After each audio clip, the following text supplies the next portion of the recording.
Studio.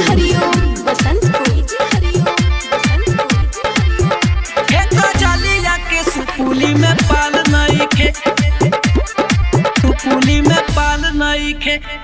अपने मोहलिया से अरग देवे आइली, अरग देवे आइली हो, अरग देवे आइली। सगरी समान उतराते सरी आइली, राते सरी आइली हो, राते सरी आइली।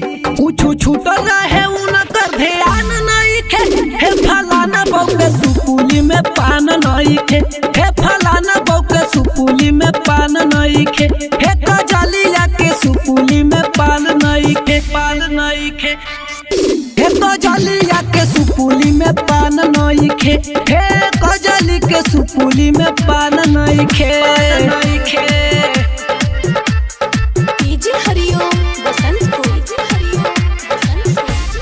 सुपुली में पान नइखे।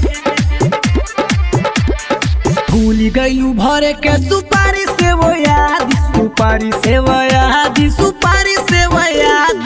छठी मई के ई है त मेन पर शादी, मेन पर शादी हो, मेन पर शादी।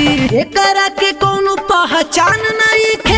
हे कजलिया के सुपुली में पान नइखे, हे कजलिया के सुपुली में पान नइखे।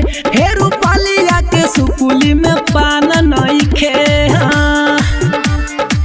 Mayank recording studio.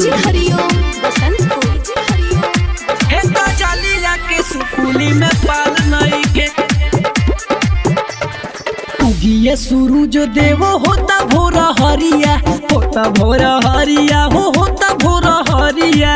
आ गइले पंडित जी भइल बाया बेरिया, भइल बाया बेरिया हो, भइल बाया बेरिया। कौन सुखारिया न जान नइखे।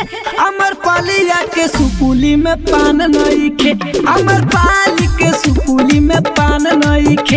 हे अछारावा के सुपुली में पान नइखे, हे